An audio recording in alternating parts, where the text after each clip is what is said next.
ഈ Alzheimer's രോഗത്തിനും ചികിത്സയൊന്നുമില്ല. Cancer രോഗത്തിന് അതിൻ്റെ ആരംഭദശയിലൊക്കെ ചികിത്സയുണ്ട്, ചികിത്സിച്ച് ഭേദമാകുന്നുണ്ട്. അൾഷിമേഴ്സ് രോഗം എന്ന് പറഞ്ഞാൽ ഒരു 60 വയസ്സിന് ശേഷം അല്ലെങ്കിൽ 80 വയസ്സിന് ശേഷമാണ് വരുന്നത്. അവർക്ക് ചികിത്സ വേണ്ട, പരിരക്ഷയാണ്. വീടുകളിൽ ഞാൻ നേരത്തെ പറഞ്ഞതുപോലെ കൂട്ടുകുടുംബ വ്യവസ്ഥ ഇല്ലാതെയായപ്പോൾ വൃദ്ധരായ അച്ഛനമ്മമാരെ സംരക്ഷിക്കാനുള്ള പരിതസ്ഥിതിയും ഇല്ലാത്തതുകൊണ്ടും സന്നദ്ധതയില്ലാത്തതുകൊണ്ടും അത്തരത്തിലുള്ള ആളുകൾ ധാരാളമായിട്ട് നമ്മുടെ സമൂഹത്തിലുണ്ട്. അവരെ ചികിത്സിക്കുകയല്ല, അവരെ പരിരക്ഷിക്കുക എന്നുള്ളത് സമൂഹത്തിൻ്റെ ഒരാവശ്യമായി മാറിയിരിക്കുന്നു. നേരത്തെ കുടുംബത്തിൻ്റെ ആയിരുന്നു. നേരത്തെ അവരെ സംരക്ഷിക്കുക അല്ലെങ്കിൽ പരിരക്ഷിക്കുക, അവരെ സാന്ത്വനിപ്പിക്കുക എന്നൊക്കെ പറയുന്നത്, അച്ഛനമ്മമാരെ സാന്ത്വനിപ്പിക്കുന്നത് മക്കളുടെ കർത്തവ്യമായിരുന്നു, ധർമ്മനീതിയായിരുന്നു. ഇന്നിപ്പോൾ അതല്ല.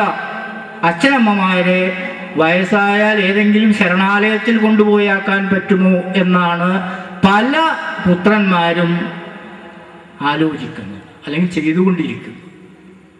അങ്ങനെ നമ്മുടെ സമൂഹത്തിൽ മാനവികത, ഹ്യൂമനിസം അത് മറഞ്ഞുപോയിക്കൊണ്ടിരിക്കുകയാണ്. അത് നമ്മുടെ സമൂഹത്തിലെ ചെറുപ്പക്കാര് ഈ ദുശീലങ്ങളിലേക്ക് വഴുതിപ്പോകുന്ന, വിദ്യാർത്ഥികളടക്കം വഴുതിപ്പോകുന്ന യുവാക്കളെയും ചെറുപ്പക്കാരെയും ഇത്തരം സാമൂഹിക പ്രവർത്തനത്തിലേക്ക് കൊണ്ടുവരാൻ ഈ സന്നദ്ധ സംഘത്തിന് കഴിയട്ടെ. അതിന് ഈ നാട്ടുകാരുടെ സർവാത്മനമായിട്ടുള്ള എല്ലാ പിന്തുണയും സഹായവും, ശാരീരികവും സാമ്പത്തികവും മറ്റെല്ലാ രീതിയിലുമുള്ള സഹായം ഉണ്ടായിട്ടുണ്ട് എന്ന് ഞാൻ വിശ്വസിക്കുന്നു. ഇനിയും അതിൽ കൂടുതൽ സഹായം ഉണ്ടാകണം എന്ന് അഭ്യർത്ഥിച്ചുകൊണ്ട് ഞാൻ നിർത്തുന്നു. നമസ്കാരം. ആർക്കാണ് സാന്ത്വനം കൊടുക്കേണ്ടത്, ആർക്കൊക്കെയാണ് സാന്ത്വനം വേണ്ടത് എന്ന് നിങ്ങൾ ഒറ്റവാക്ക് ചോദിച്ചാൽ സാന്ത്വനം വേണ്ടാത്തവരായി ഈ ഭൂമി മലയാളത്തിൽ ആരാണുള്ളത് എന്നുള്ളൊരു മറുചോദ്യമായിരിക്കും ഒരുപക്ഷെ എനിക്ക് കേൾക്കേണ്ടി വരിക.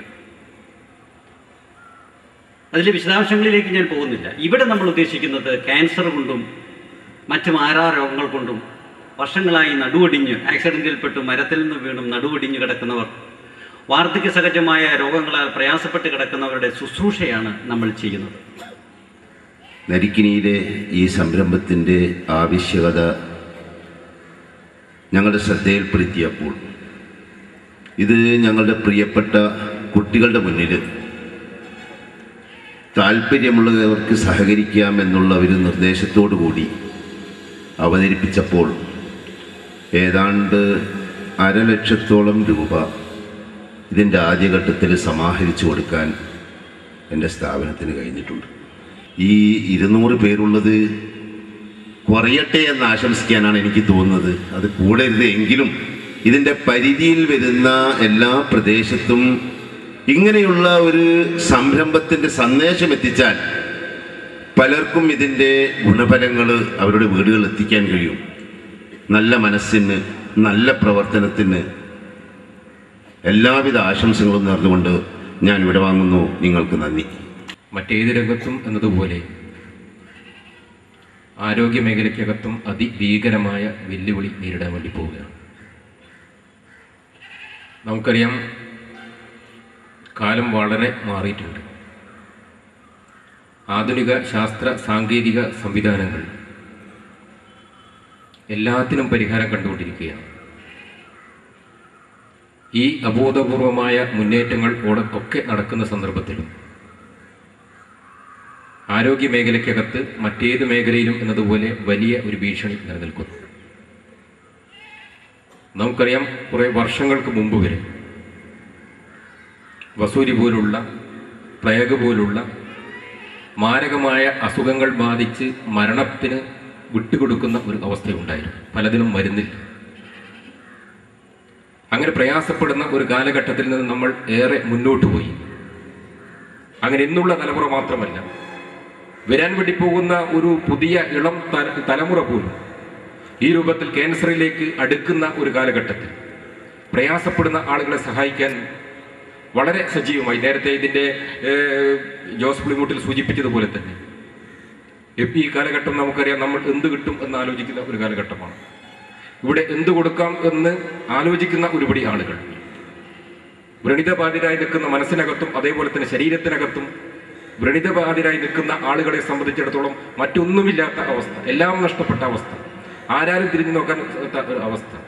അങ്ങനെ എങ്ങാടവുമില്ലാതെ ആരുമില്ലാതെ പ്രയാസപ്പെടുന്ന ആളുകൾക്ക് ഒരു കൈത്താങ്ങായി മാറാൻ സാധിക്കുന്നു എന്നുള്ളതാണ് ഈ സംവിധാനത്തിൻ്റെ പ്രധാനപ്പെട്ട ദൗത്യം എന്നുള്ളത് കൊണ്ട് തന്നെ ഇന്നത്തെ സമൂഹം നമ്മോട് ആവശ്യപ്പെടുന്ന, ആരുമില്ലാത്തവർക്ക് അത്താണിയാകാൻ സാധിക്കുന്ന ഒരു സംവിധാനം. ഞാൻ നേരത്തെ സൂചിപ്പിച്ചതുപോലെ ആരോഗ്യ മേഖലയ്ക്കകത്ത് പണമുള്ള ആളുകൾക്ക് മാത്രം സൗകര്യങ്ങൾ സംഭാവന ചെയ്യുകയും പാവപ്പെട്ട ആളുകളെ സംബന്ധിച്ചിടത്തോളം മരണത്തിന് കീഴടങ്ങേണ്ടി വരികയും ചെയ്യുന്ന ഒരു കാലഘട്ടത്തിൽ ഇത്തരത്തിലുള്ള ആളുകൾക്ക് സഹായകമായി, അത്താണിയായി ഞങ്ങൾ ഉണ്ട് എന്ന് ഉറക്കെ പറയാൻ വേണ്ടി തയ്യാറാവുന്ന പെയിൻ ആൻഡ് പാലിയേറ്റീവ് കെയറിൻ്റെ പ്രിയപ്പെട്ട സന്നദ്ധ ഭടന്മാരെ ഒരിക്കൽ കൂടി അഭിവാദ്യം ചെയ്തുകൊണ്ട് എല്ലാവിധ ആശംസകളും അർപ്പിച്ചുകൊണ്ട് ഞാൻ അവസാനിപ്പിക്കും.